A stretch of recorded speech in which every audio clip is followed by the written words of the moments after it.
How long have you been studying under the Pharisees? I study under only one Pharisee. He is my rabbi. The day he said, "Come, follow me," was one of the greatest moments of my life. I've been following this man for years now. He had one of the greatest minds I had ever known, until I met Jesus. Tell me, what did you see? I saw this man from Galilee look right into the eyes of my teacher and the other rabbis and boldly call them hypocrites, call them whitewashed tombs. Hypocrites. These men of the law whose dedication to the law was the heart of their faith. At first I was outraged. I had heard that many in my sect were seeking to get rid of him, and in that moment I wanted the same. But to defeat him, we had to make him an enemy of his own people, or an enemy of Rome. We were so desperate. We had to entrap him. One of the rabbis asked him, "Is it lawful to pay taxes to Caesar or not?" To say yes denied the sovereignty of God over Israel. And what Jew would follow that belief? To say no made him a criminal who didn't pay his taxes, and therefore an enemy of Rome.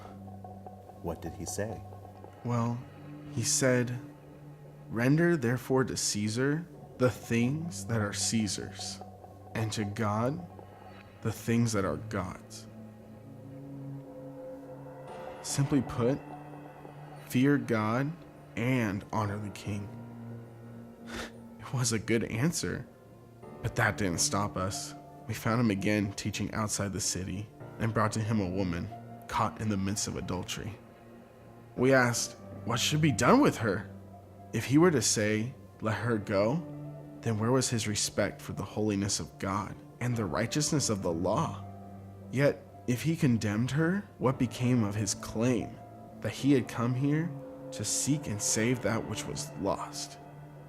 And? He replied with, "Let he who is without sin cast the first stone." Not a word had he uttered against the law, and in no way had he condoned this woman's sin. I waited for one of the rabbis to respond, but they all were silent. I wanted to speak up, yet this one sentence had even silenced me, for it convicted me, making apparent the sin still inside myself. Though his truths were strong, my stubbornness was stronger. He had to be stopped. I was determined to ensnare him personally. I stepped forward and asked, "Which is the greatest commandment of all?" To choose only one would show his neglect of the other ones, and a violator of the laws he deems trivial.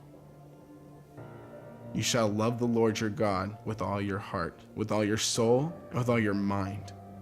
This is the first and greatest commandment, and the second one is like it. You shall love your neighbor as yourself." This man from Galilee, he understood the essence of the law. If the life of God is real in our life, it will show by the presence of our love for God and others.